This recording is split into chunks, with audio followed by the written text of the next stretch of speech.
My guest today is Karsten Jeske, also known as Big Earn. I had Karsten on the podcast last summer where we talked about safe withdrawal rates and sequence of returns risk, and that was one of the most popular episodes ever.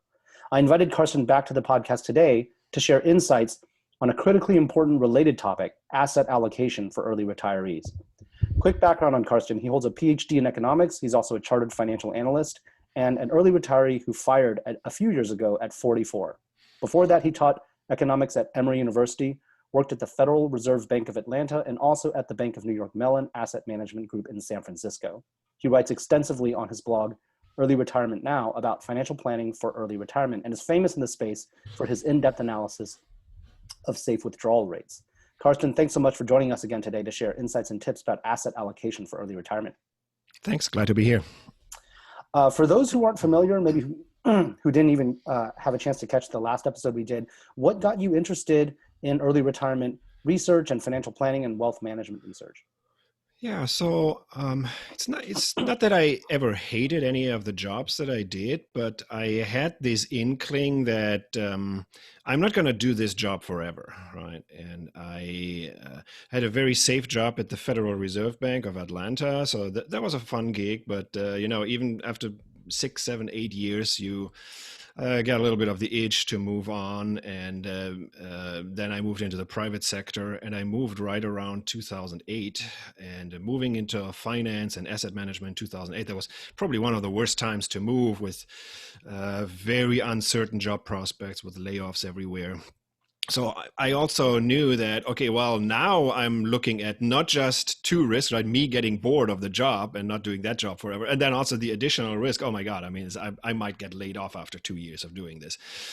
So I always had this suspicion that my job market path is going to look very different from my parents' generation, right? Who worked for one company for 25, 30, 40 years, then retired with a company pension. So I already knew that I'm not going to do this job forever, either voluntarily or involuntarily. So I thought that, well, the best way around that is to save a lot of money, have a, say, 30, 40, 50% savings rate, and plan an early exit, which I then did after 10 more years at Bank of New York Mellon.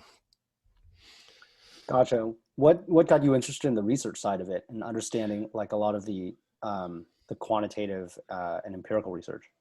Right. I mean, there's obviously a lot of research out there, right? I mean, because most of the time, you don't have to reinvent the wheel, right? You just look up what is the research out there, and there's probably more research than you can ever consume, anyways. But I must admit that the research that was out there seemed all way too generic, right? I mean, they're looking at 30-year retirement windows. Well, it's not going to work for me as a 40-plus-year-old retiree. They look at a flat spending path during retirement. That's not going to be the case for me, right? It could go up. You could have some health shock later in retirement, or you could just scale down your retirement. Maybe once we're in our 70s and 80s, we're probably going to be more sitting at home and knitting and watching TV and not going on cruise ships anymore, right? So there's this uncertainty on our personal side. There's the length of retirement that didn't really line up with our preferences.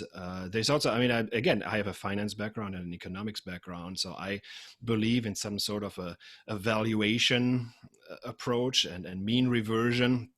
So when people write these retirement simulation result papers where they say, well, you have a 97% success rate in your retirement. I say, well, a 97% conditional on what? Unconditional probability, or conditional on where we are today, right? With very expensive equity valuations. Shouldn't we look at conditional probabilities, right? Conditional on where we are today. How would have been the survival probabilities in your safe withdrawal simulations in the past? And I didn't really see much of that level of rigor and care taken in the simulation. So well, if nobody else has done that, I guess I'll do it myself, because then at least I know it's done right, and it's done to my specifications, and I can fine tune it to my personal parameters, and so that's how this whole research started. Well, it's been a big contribution, I think, to the fire community sort of knowledge in this area. And one of the things that you write a lot about is sequence risk, sequence of returns risk. Right. And one portfolio management technique that both you and Michael Kitces both talk about is this notion of a bond tent, which is using a glide path into bonds as you approach your retirement date, and then using a reverse glide path back into equities in the first few years after retirement. And doing this helps mitigate that sequence risk. And I was wondering if you could explain in a bit more detail how the glide path strategy works and the intuition behind it. Well, so I have so far only published basically the right half of that bond tent. So I looked at, so imagine you retire today. How would you structure your asset allocation over time to mitigate sequence of return risk? Because you don't have to have one fixed asset allocation throughout your entire retirement, right? And so again, what I found is, basically the rationale of the glide path is that you want to thread the needle in terms of your asset allocation to touch two bases in your retirement risk. The first risk is that if you are too meek and too conservative with your asset allocation, you might have very low volatility in the short term, but in the long term, you run out of money because you don't have the high enough returning assets in your portfolio. On the other hand, if you are too aggressive with your asset allocation, you might have the strong expected returns in the long run, but you might damage your portfolio by so much in the short term, because if you start right at the peak before a big bear market, not the 2020 bear market, but let's take one of the really long-lasting bear markets like 1929 or the 70s or 2001, that took a long time to recover. And you were too aggressive with your asset allocation, well, you dig into your principal by so much that even when the eventual recovery happens, it's not going to be enough to recover your portfolio. Obviously, the stock market index itself will always recover eventually. But your portfolio is not the index, right? Because you have taken withdrawals out of your portfolio. And even if the index recovers by 100% and 200% and 300%, it's possible that at the bottom of the recession, you have already so much depleted your portfolio that even with the eventual index recovery, your portfolio is not going to recover relative to your withdrawal amounts. And this is really the whole definition of sequence of return risk, right? The sequence of return risk is that it matters what order the portfolio returns come in. If you have very low returns early on in retirement and then very strong returns later in retirement, that is a lot worse than the other way around. And that's not true for a buy and hold investor, right? A buy and hold investor, if you invest $1 million, you let it simmer for 20 years. It doesn't matter if it's high returns first or high returns later. It gives you the same overall return if for a fixed aggregate average compound return rate, but it's not true when you take withdrawals out of your portfolio. And so, anyways, what the glide path is doing, it tries to straddle these two risks, where in the short term, right around your retirement date, when you face that maximum sequence of return risk, you have a bit more of the diversifying of the safe asset in your portfolio, but then over time you phase it out. And then in the long term, you have the higher returning asset when hopefully you are past this bump where sequence of return risk rears its ugly head, so to say.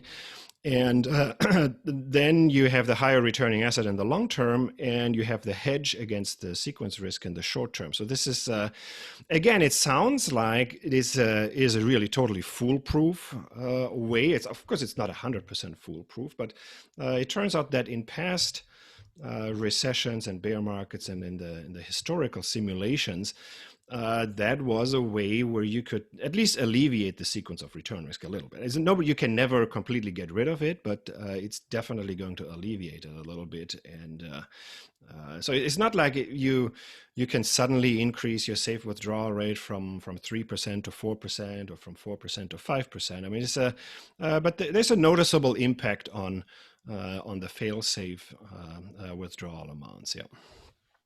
What magnitude of impact?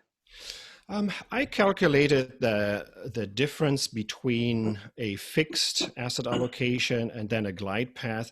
There was somewhere on the order of magnitude of being able to increase your withdrawal amounts by 5%, which so that sounds like a lot. Of course, if you look at the numbers, say the safe withdrawal rates, right? So that would mean that you're in the order of magnitude, say, without the glide path, you're at, just take some round numbers, you're at 3.2%, right? And then a 5% increase in that is not 8.2%, right? It's 3.2 times 1.05. So take something like 3.36. Is that 3.36? Yeah. So we're talking about order of magnitude of something in the 0.1, 0.15, 0.16 percentage point increase relative to your net worth. But again, this is always deceiving, right? Because a 0.1% increase in the safe withdrawal rate, right? That can be a lot of money, because this is not relative to your annual budget. This is relative to the whole pot of money that you have, right? Which is potentially 30 times bigger than your annual withdrawal. So, but again, I mean, this is in past simulations. There's no guarantee that this will work again the same way. But nothing is 100% foolproof. But there's I think there's a pretty good rationale, and the rationale is that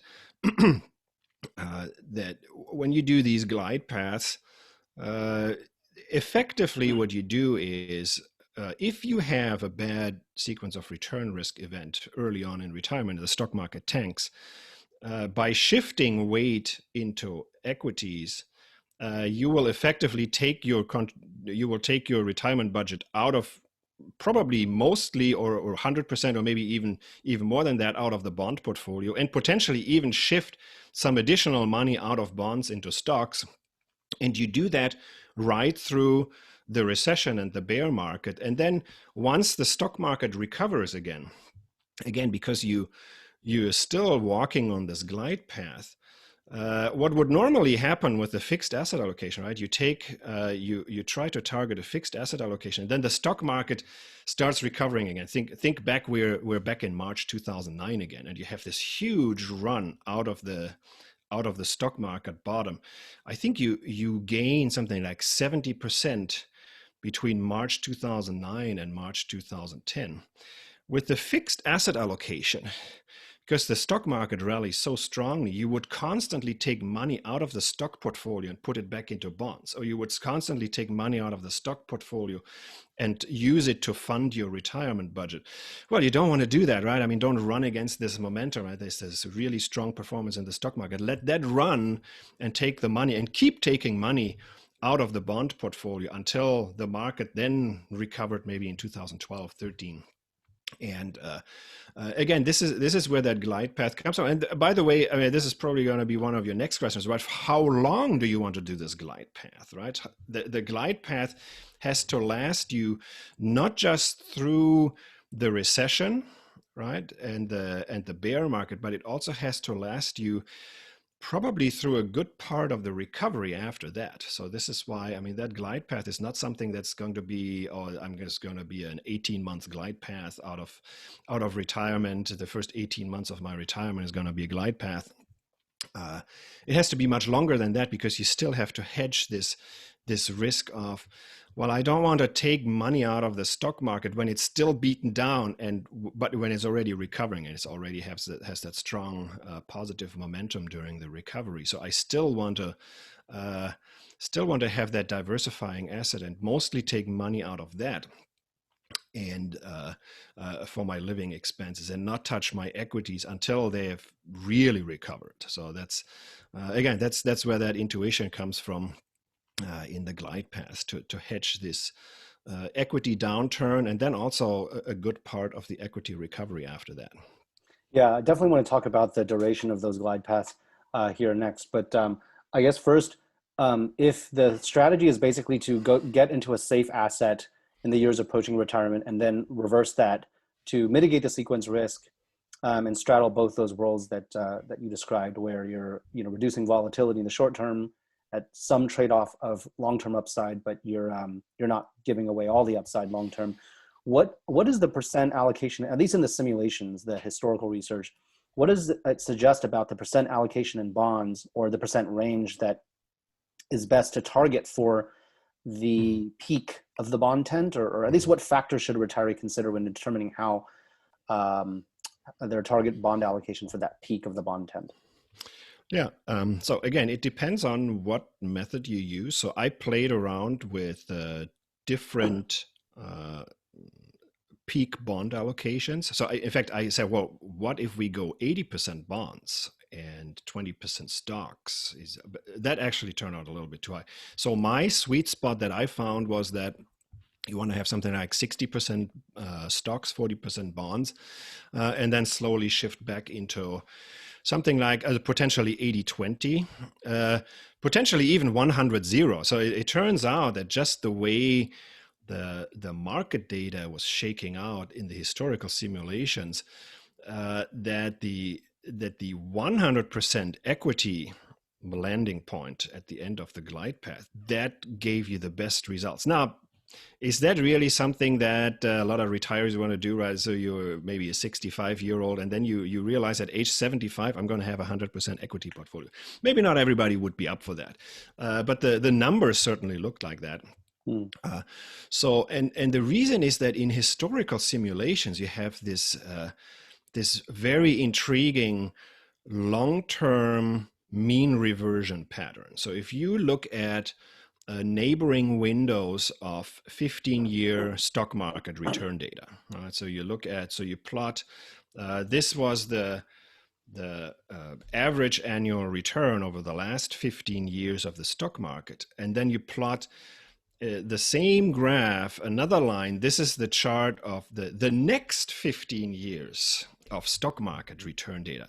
You get an amazing negative correlation in there. So if you had very poor returns over the last 15 years in the stock market, you're going to have amazing returns the next 15 years, and vice versa. So that tends to be true as you shift year by year over time? Yes. So, and then you look at the time series of that chart, and again, you have to be careful about some statistical significance measures, because you have some overlapping windows, right? If you just move this by 1 month, well, it's still almost the same. You have 179 months overlap out of the 180 months. But you can. It still looks very intriguing, and the reason why that. So this is probably the reason why you have this landing point at 100% equities, because if you had very poor returns over your first 15 years of your retirement, yeah, I mean, if you are at 100% and you do the 100% for the remaining 15 years of your retirement, I mean, you're going to just completely shoot the moon with in that retirement simulation exercise. Again, doesn't mean that it has to always work like that, but again, I mean, so the economist in me tells me that, look, I mean, in the end, everything is connected, right? GDP growth, earnings growth, the stock market, and the stock market returns. Yeah, I mean, obviously they can deviate from each other for very long periods, but then eventually reality comes back and settles in, and so this is why you have this very long-term mean reversion. So I think there is a bit of a economic theory behind that almost demands this kind of long-term mean reversion. And so it turns out that if you run these glide path simulations in Monte Carlo simulation frameworks, you will still get an advantage from a bond tent, but you will never want to go to 100% stocks in the Monte Carlo simulations, because you don't have this long-term mean reversion feature in just the naive Monte Carlo simulations. So in that, it actually turns, and this is just what I wanted to point out, just for full disclosure, I think Michael Kitzes and Wade Pfau, they simulated their bond tent and then the retirement glide path simulations with Monte Carlo simulation data, and they found that they had to tread a lot more lightly with the equity allocation. So I don't think they ever went up all the way to 100%. I think they did it the other way around. I think their optimal bond tent was much more bonds, much less equities, because they don't have this equity long-term mean reversion. I think theirs started at 40% stock, 60% bonds, and then you walk that up to something like 60-40 or 80-20. I think that turned out their best allocation. But again, under different assumptions, you'll get different optimal paths. So just for disclosure. So I wanted to ask about, what did the optimal, I guess, duration is for each side of the bond tent. Obviously, the literature doesn't entirely agree on this, but I want to get your take. How should investors think about how many years prior to anticipated retirement date is recommended for starting to execute the bond tent, and then concentrate their holdings in bonds? Yeah, that's a really great question. I haven't written about that yet, but I've actually run some simulations to study this question. And again, it depends on what kind of assumptions you make. So both the assumptions on the return data that you use, is it actual market data with simulation windows? So you look at all the possible retirement cohorts between this date and this date, and they all saved for retirement for X number of years. So that is going to make a difference. And then there's also a difference in the optimal glide path, depending on what are your personal preferences and parameters. Are you a traditional retiree? So say you start in your 20s, and then you have a 40 to 45 year accumulation path, and you are going to make relatively small contributions, right? So you do the recommended contribution, something like 10%, or well, if you want to be really aggressive, you go 15% contributions. Well, guess what? Then it actually does take you 40 years or so to save for retirement. Excuse me.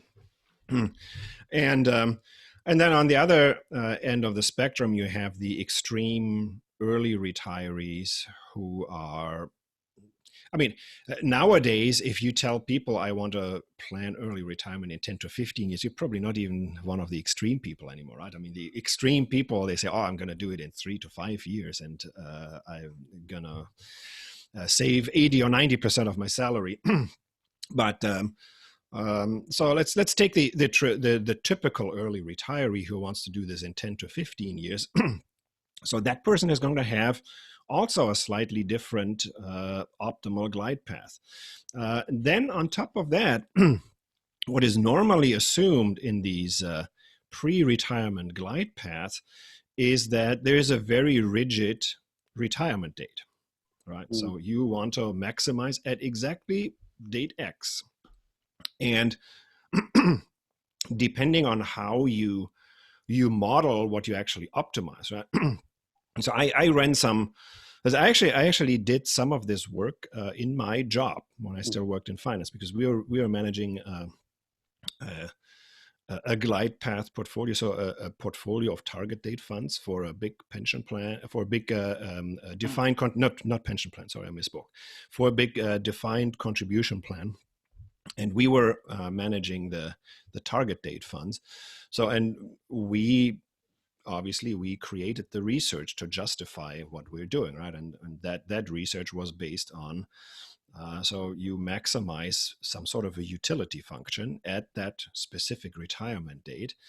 And then you assume some contributions over your lifetime, and then, well, what is the optimal glide path that maximizes the utility function at the end of that runway? And again, that might work reasonably well for traditional retirees, right? Because they say, hey, I want to retire at age 65 or 67, and boom, exactly at that date, give me what is the optimum glide path along the way. But early retirees, right, we have some flexibility, right? If somebody starts at age 30, it's very unlikely that they say exactly at age 44 years and 3 months, I want to retire. And exactly at that date, I want to have X amount of money, or I want to maximize the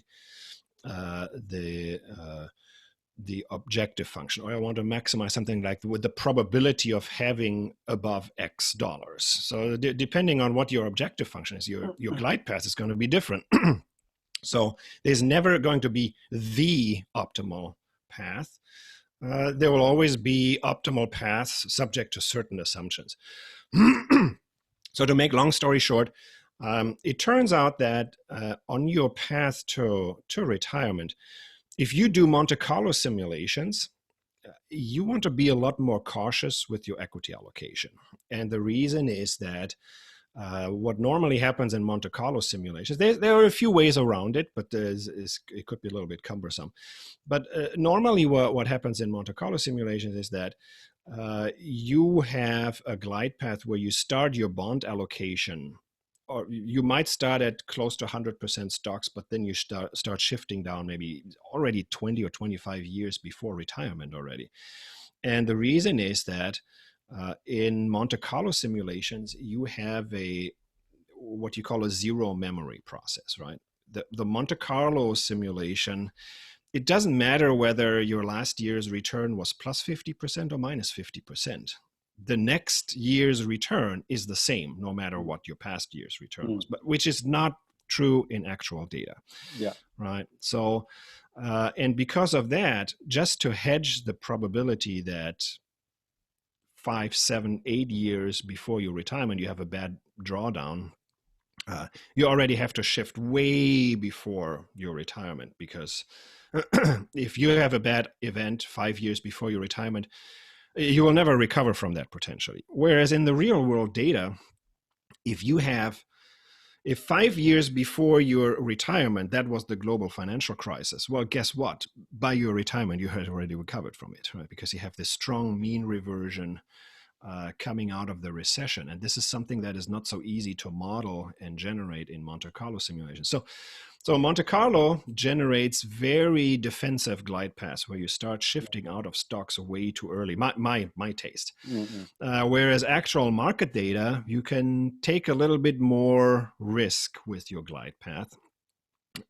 Because you say, well, yeah, even if I have a bad outcome 3 years before my retirement, I might actually recover from that, because not only does my portfolio recover, but then the last few years of contributions, they will still, I'm going to put them in at the bottom of the 2009 market crash. In 2012, I'm going to look really golden with both the average, the aggregate portfolio, and then also the contributions that I put in through this dollar cost averaging. Through investing through the big bear market. So, and then the other thing is that it depends on whether you're a traditional or early retiree, right? If you're a traditional retiree, you invest only 10 to 15% of your salary. Well, if you're 10 years before retirement, you have already contributed a ton of money. And these additional 10 to 15% contributions, they're not going to make a big difference. So you have to be really careful about a drawdown right before your retirement. Whereas if you're an early retiree and you're still making these very aggressive contributions 2, 3, 4 years before your retirement, they still have a much bigger impact from this dollar cost averaging impact. So that also means that, so if you're a traditional retiree, you probably want to start that bond tent Again, Monte Carlo, you started 20 years before retirement. With actual market returns, you probably started somewhere between 5 to 10 years before retirement. And then again, if you're an early retiree, well, you can't start the bond. It would mean that you start the bond tent right away, right out the gates. And no, you shouldn't. You should probably, as an early retiree, and you plan maybe 10 to 15 years of accumulation, you probably want to at least 2/3 of that. You want to be really aggressive with your asset allocation, potentially have 100% equities. And then, I mean, I ran some simulations where, well, guess what? The optimal glide path is 100% equities all the way to retirement. And if you are not too risk averse with your final retirement date, or if you have some flexibility, right? If you say that, look, yeah, I mean, I just barely missed my target at the peak of the bull market. Well, and now we have a bear market. Well, but guess what? That bear market is going to be over, and it might not reach the whole peak again after 2 years. But with my contributions and dollar cost averaging, I might actually make it to my target in the next 2 years. So if you have some flexibility, yeah, by all means, just stay 100% equities all the way until retirement, which could be the case for a lot of early retirees. So there is, yeah, I mean, there are not that many easy bumper sticker recommendations in personal finance, right? Because it's way too personal, where you can't really make any general statements. But this might be a general statement that I'm willing to make. If you're an early retiree, you have a little bit of flexibility over what exact date you want to retire. Yeah, by all means, you do 100% equities. Now, if you have a very rigid retirement date, say you don't particularly like your job, but then you have some very strict vesting cliff, right? So if you work 19 years and 11 months for the federal government and you retire, you don't get the full pension, you don't get the health benefits. But then when you make it exactly to 20 years, then you get all sorts of benefits. And you don't particularly, so you can't work less than 20 years, and you don't want to work much more than 20 years because you don't particularly enjoy your job, and you have this very rigid retirement date where you say, well, I would die if I had to work a week longer, and I would not get my full benefits if I had to work a week shorter. This is exactly the retirement date I want, as not a week shorter, not a week longer. If you have that inflexibility, yeah, you probably want to start something like a glide path towards retirement. As a traditional retiree, certainly 5 to 10 years before that date. As an early retiree with very aggressive contributions, I wouldn't start that bond tent until maybe 2 to 3 years before that retirement date. So, got it. So I guess the takeaway is it's very specific on the circumstances, whether you're early, whether you're late, what kind of input assumptions you use regarding historical data versus simulated data, and the flexibility of your actual date. Let's say you get to that number, whatever that number is, and you execute the bond tent, and then you hit your retirement date. When is appropriate to start the easing back into equities, the reversal? Does that happen immediately upon retirement or after some period during retirement? If it literally happens immediately, then it seems, right. I don't know, like what is the utility of holding the peak bond tent allocation for like a day, for example? Yeah, I mean, you would do this very slowly, right? I mean, you do the math. If you say you want to shift out of a 60-40 portfolio into a 100-0 portfolio, you have 40 percentage points to shift. And now you say that you do a shift of maybe 0.3 percentage points per month. So 3.6 per year. It's going to take you somewhere a little bit over 11 years to shift from 60-40 to 110. And it's a slow process. Again, it has to be a slow process because you want to capture not just the bear market, but also the potential bear market right around the corner. And then also the bull market that follows it. And again, I mean, you could just play this completely rigid, right? I mean, you just say no matter what, I'm gonna do that shift by 0.3 percentage points. First of all, I mean, you're going to have some drift in your asset allocation weights, anyways, right? So you could just say, well, I'm just going to withdraw from the portion of my portfolio that is above target. And then you also have to make a decision, well, do I rebalance? If I'm still not back to target, do I do any additional rebalance?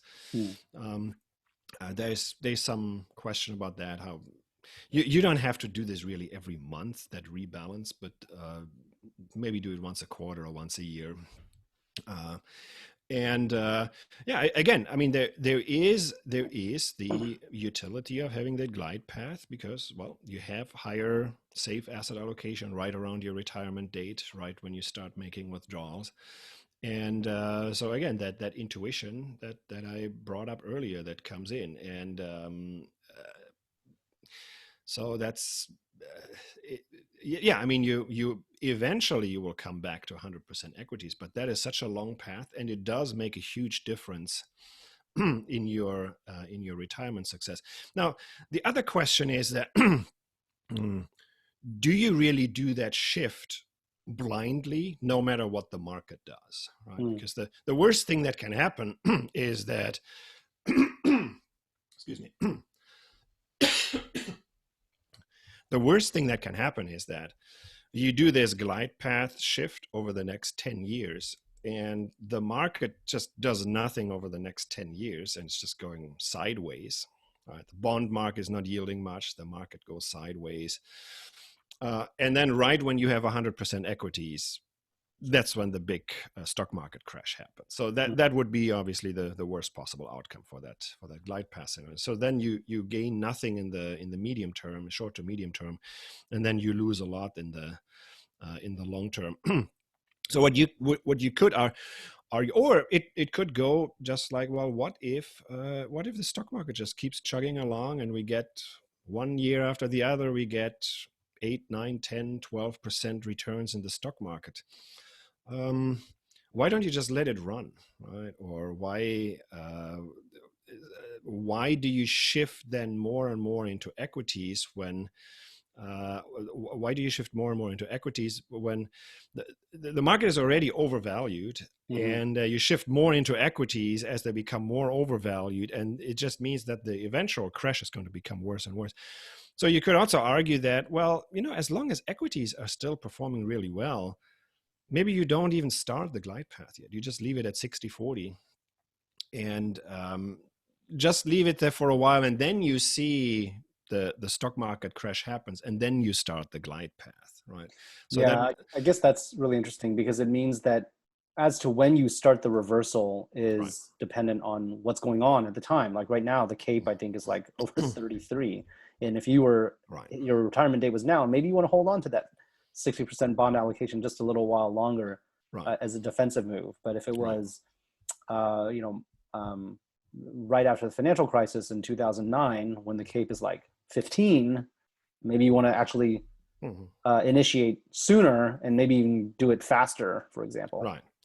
Or, I mean, think about it. You're already 10 years into retirement, and you see, and there wasn't a big market crash, right? I mean, it's possible that over the next 10 years, I mean, my forecast is we're going to have lower equity returns than we became used to over the next 10 years. It doesn't mean that we have a crash right away, right? It could just mean that the market is going to muddle around, and it's not going to be very strong, not going to be very weak. It's just mediocre returns over the next 10 years. But you look at your portfolio and say, well, you know what? Mediocre returns is all I needed, right? Because now you've already run down the clock by 10 years, especially if you're a traditional retiree. And you look at your portfolio, so you started with $1 million and you still have $900,000 and you have only 20 more years to go. Why do I want to be 100% equities now, right? You won the game. Why do you want to gamble on some fantastic returns over the remaining 20 years? Why not just keep it at that and really keep that glide path only as an option, where you run that glide path and you go to 100% equities 10 years into retirement, really only if you had this very bad market event in the short to medium term, and you really need the 100% equities and you bet on the recovery, because maybe in 10 years the stock market got clobbered, the CAPE is in the single digits. Yeah, I mean, then you absolutely want to be at 100% equities if equities are that cheap.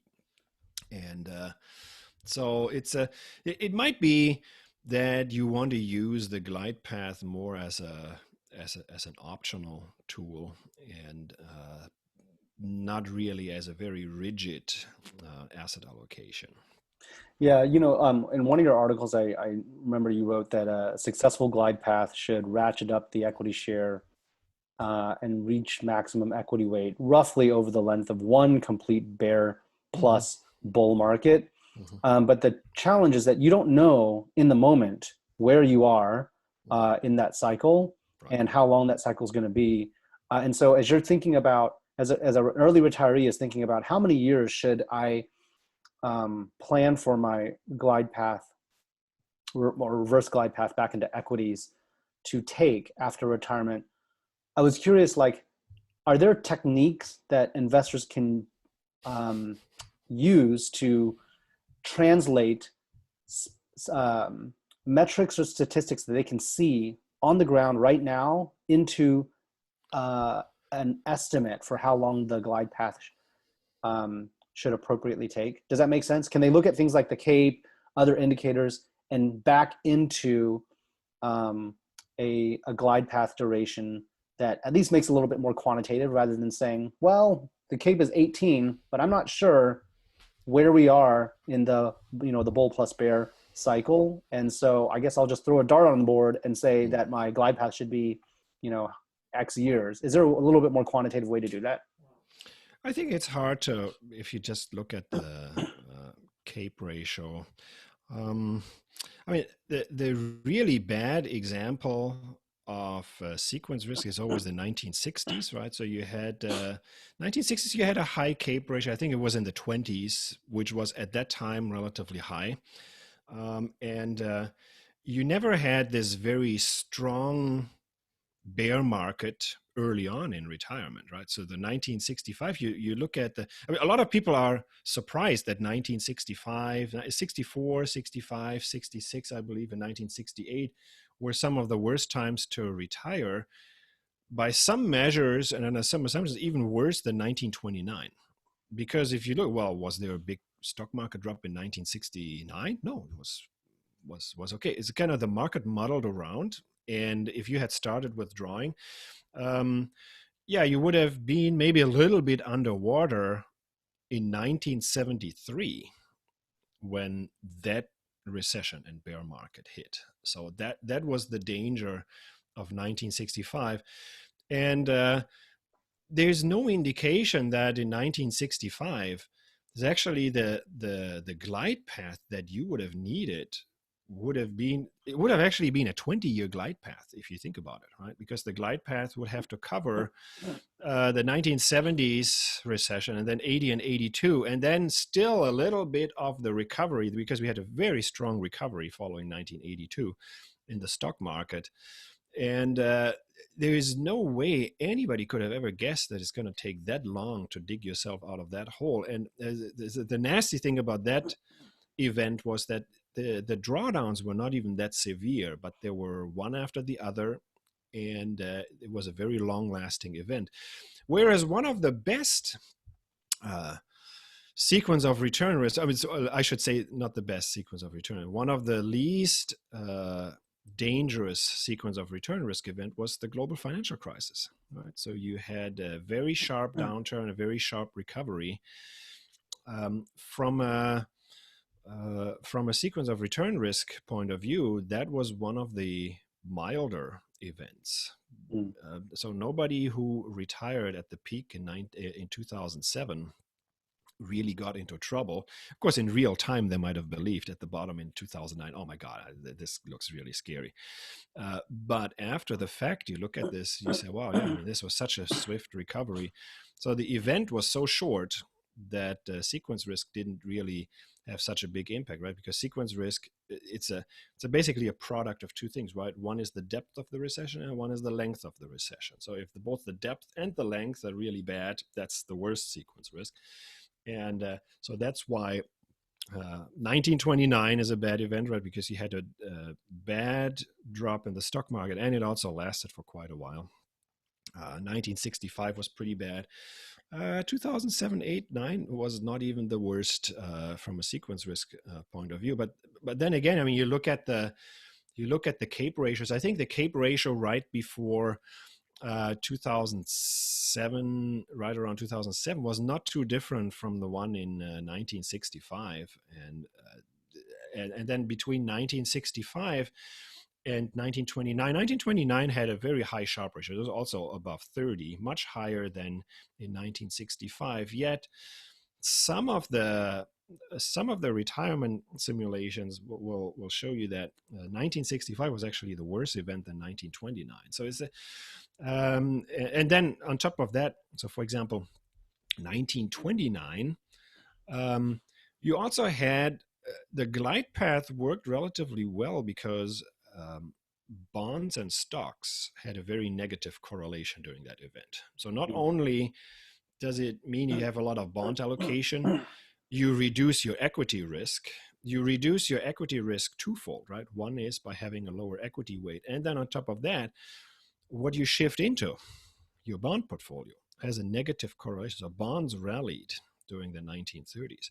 So that was another really nasty feature of the 1970s and 80s, that these were inflationary recessions, right? You had the stagflation.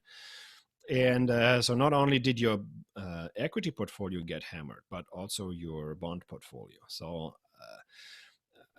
so the success of the glide path would be diminished somewhat if you have this inflationary shock, which, I mean, some people make the case that this might be in store for us now, right? Because inflation has been relatively low and tame for a long time.